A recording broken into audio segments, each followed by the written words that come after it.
When I think about the long-term planning, I think about planning anything. So I think about whether it's long-term, mid-term, short-term, you need some kind of a plan. So put this down into really easy terms. My family wants to go on a vacation. Okay, where are we going to go? First decision is we need to decide where are we going to go. Then the next decision is how are we going to get there? Are we going to drive? Are we going to rent an RV? Are we going to fly? Are we going to take horseback? What's the plan to get there? Then where are we going to stay when we get there? We doing an Airbnb? We doing a hotel? We going to camp on the ground? What's that next step? How much money are we going to spend? Are we going to budget for beanies and weenies or filet and asparagus every night? Then you got to think through, okay, well, how much are we going to need in gas, and so on and so forth. All of us, everybody even watching this video, is realizing that you've got a plan for something to be successful. Right. And so if you don't have some kind of a plan, there's no way to be successful in it. You're going to fail because we don't plan to fail, we fail to plan. I know that's a little cliche, but in this case, it really does matter. In the church, we talk about excellence a lot, but it seems too often to be tied to the worship experience, the sound, the light show, and anything that's projected on screens. Yeah. And we've got a lot more facility that doesn't pertain to that, and we can't achieve excellence if we don't have a good facilities plan. Yeah, I think to further that point, there's a misunderstanding of the amount of maintenance required for your facility. And I think part of that is too often people are uncomfortable with thinking of it as a commercial building, but it is a commercial building. They want it to be their church, and there's some emotional attachment there, but realistically, the ministry experience, the worship experience, all that is related to God and to the people. But the building, it's a facility. It has set deterioration rates on a lot of things. And getting people to understand that I'm talking about commercial building issues, which have to be done all the time. Everything has a life cycle. You can calculate the life cycle and see and plan for this stuff, but it's going to fail at some point. It's going to wear out. Mechanical systems wear, carpet fades, things get broken. And it's hard to flip that switch, I think, for some, and maybe that's part of my encouragement for facility stewards today is you have to change your mindset to help change other mindsets. Say, this is a commercial building. These aren't optional steps. Long-term facility maintenance planning is not just a good idea that you might want to consider. You have to, because your plan is either to be prepared to address it, right, or fix it when it costs way more to fix it. Because we know for every $1 deferred in maintenance or repairing something, it's going to cost you up to $4 more. It raises that much when you don't take care of it. And the systems that we really have to be concerned with is what we kind of call the big four, right? HVAC, parking lots, roofing, and flooring. Because those systems, they're massively expensive. They last for a long time, and with at least 3 of those, if they fail completely, you might not be able to have service. Yeah. Right? And so it's not just a good idea, it's a necessary idea. It isn't just about the stewardship of dollars either, because if you fail to plan and then you end up spending more money to fix as it fails and you didn't have a plan in place, it takes you more time to resolve that issue, which is poor stewardship of your own time and talent. Having a plan in place, if you're building a new building, and then thinking that, we've got 20 years, we don't have to worry about this place. We don't have to add facilities crew. We don't have to have a plan. You're wrong, because you're already behind. Once the building's turned over and you have an occupancy permit, it has begun. Better to step in before the building's built and to have a plan and know how many people do we have to clean this? How are we going to maintain it? we've just added 200,000 square feet. You know, we add 20,000 square feet. You're pretty much going to have to add employees or more volunteers. And again, looking at what are we doing here? What's the plan?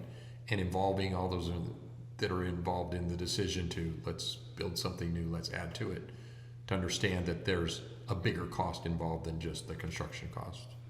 Yeah, coming from the world of construction, it's so interesting how you no longer can build or renovate a building without a set of plans that get approved by a governmental authority. Maybe we should require facility maintenance and stewardship to have a written plan that has to be approved by your local municipality. But it's funny because your property committee. Yeah, somebody, because we know that if left to our own devices, humans will cut corners. We'll look for the cheap way out, and so the love or hate the government, doesn't matter, but they have found it reasonable to expect people to design and then build a building to a certain set of standards that they know will protect the safety of the occupants in the building. Well, when you think that over a 40-year lifespan, only 20% of the cost of building the building is represented in the total cost of owning a building over 40 years.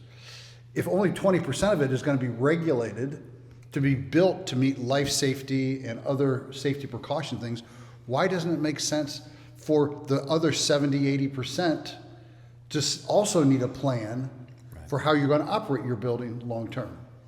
Yeah. Or you'll be tearing it down in the end of the 40 years. Right. You'll be tearing it down and you'll hire an architect to design a new set of plans for you to go get approved for a permit. Yeah. And you know, we've been saying it, stewardship and thing, but I mean, that's the call, even in Scripture, is to maintain what you've been entrusted. And if you're not, then how can you think reasonably from a biblical mindset that you should build bigger or new if you haven't maintained what you already had?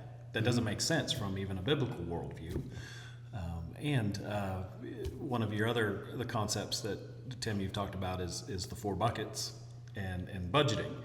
The reality is you kind of only need 3 if you're doing it right, because that one bucket is simply there because we're not being good stewards. We're not having a long-term maintenance plan. Then we're not rolling and putting aside dollars in small increments consistently to be able to pay for that maintenance required long term. Okay, you look at the incremental planning goes back to the idea of, and now that I'm an old man, thinking through retirement planning. You don't put money in a 401k today with the intent you're going to spend it tomorrow, next week, next month. You put money in a 401k incrementally over time with a plan of how much you think you're going to need in 20, 30, 40, 50 years, whatever your age bracket is. I plan to live 150, so I've got plenty of time to get caught up here. But you don't put money in that account, spend it tomorrow. You do it over time. It grows over time. And then when you need it, it's there. You don't have to go and scramble and ask your children to support you because you didn't plan properly for your future. What if that is your plan? Well, if that is your plan and your kids are all in favor of it, yeah, then go for it. Well, and keeping on that theme, the other part of that is there's penalties for withdrawing early, and there's penalties for liquidating it before it's supposed to be. And when people are thinking long-term maintenance planning, that's one of the pitfalls I think we've all seen, is a church will have a significant portion in reserves, but they won't understand how far behind they are from a deferred maintenance standpoint. They don't understand what is coming due, that's reaching the end of service life, because they haven't planned for it. And so they think, oh, we've got this pot of money, let's upgrade X, Y, and Z. Let's improve this. And while some of those things may be necessary, the reality is, again, operationally, 70-80% of the operational cost of your building, I mean, that's bigger than the sound system in the worship center. That's bigger than new screens.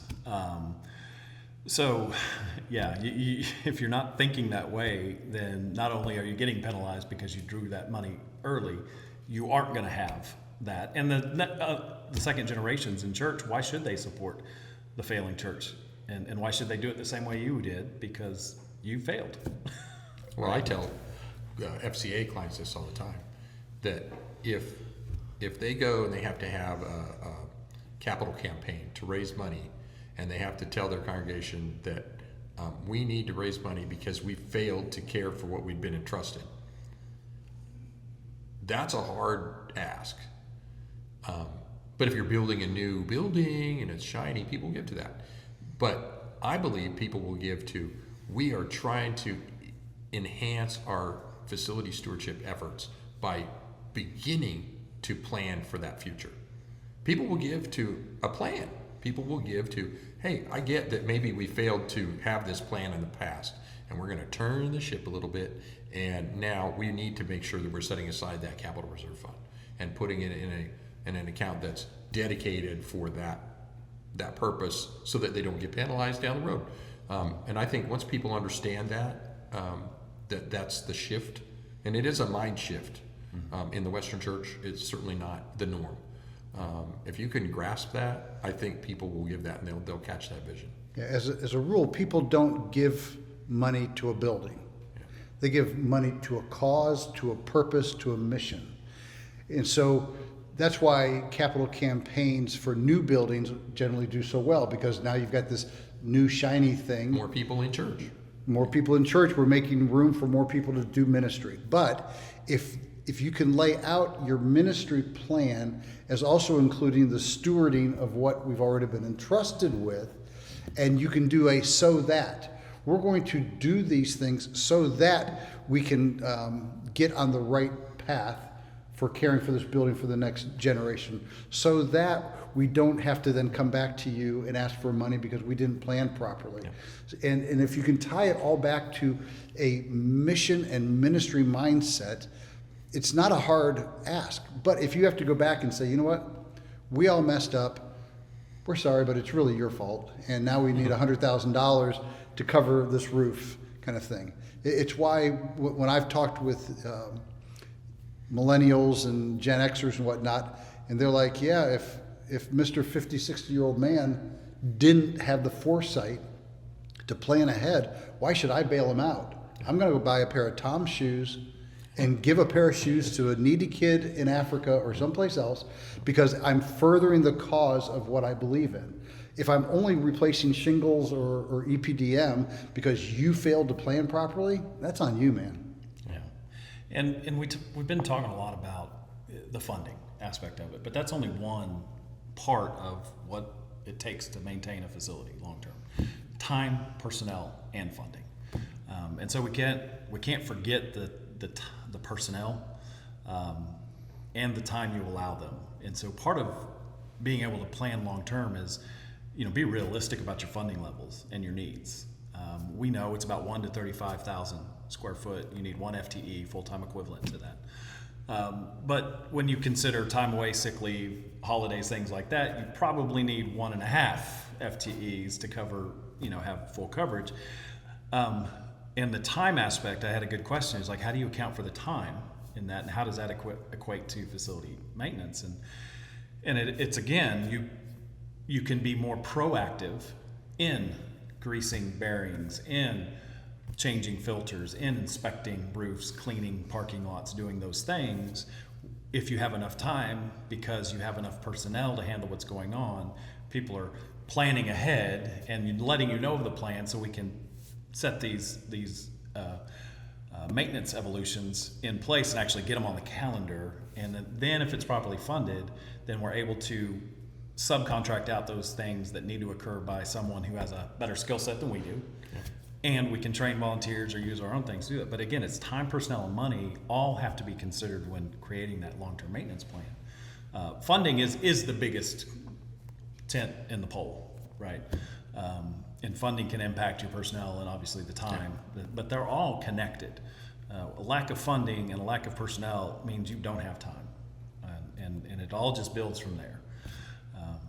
And so I think that's important to just remember too when you're talking to financial or the church. Why are we behind? Why are we struggling? Let's be honest. We're understaffed, underfunded, and we don't have enough time. Well, this is one of the reasons that we focus on that piece, in our facility condition assessments, because you could go out and have a reserve study and it's never going to talk about time and personnel. And those are huge. Somebody's got to make the decisions how the plan's going to be set in motion, and you have to actually fund that. How many churches we visit that they are absolutely understaffed and underfunded in facility stewardship? 99.999%. Exactly. Yeah, when we look at the deferred maintenance that we see because there isn't a plan, we're averaging $25 to $40 per square foot of deferred maintenance for every church. So you think about it, every church that has deferred maintenance, which is every church, there's empirical data that they are underfunded and understaffed, unequivocally. That those are the two things that every church struggles with, and that's because they haven't planned properly. Right. Recently, I was asked to go visit a public elementary school, $55 million project that is running about 7 months behind construction schedule. And so the county commissioner and a local broker asked me to come and walk through it with them. And I walked through it, and we're looking at the stuff, and it's designed like the Taj Mahal for a bunch of elementary kids. So its architect went crazy, but they didn't think through the maintenance of it or the cleaning. So they got glass everywhere with middle school and grade school kids. Crazy kind of stuff. And so I looked at the commissioner. I said, "So, what's your janitorial staff going to be?" "Oh, we got one. It's probably 75,000 square feet, maybe a little more." And I said, IFMA says you need one for every 25,000 square feet. He goes, "Oh my," and again, people don't plan because they don't. To your point earlier, Nathan, we call it the house of God, but it ain't no house. I mean, it's a complex commercial building that needs to be treated differently than how you would treat your own home. And so it requires more people, more time, more money.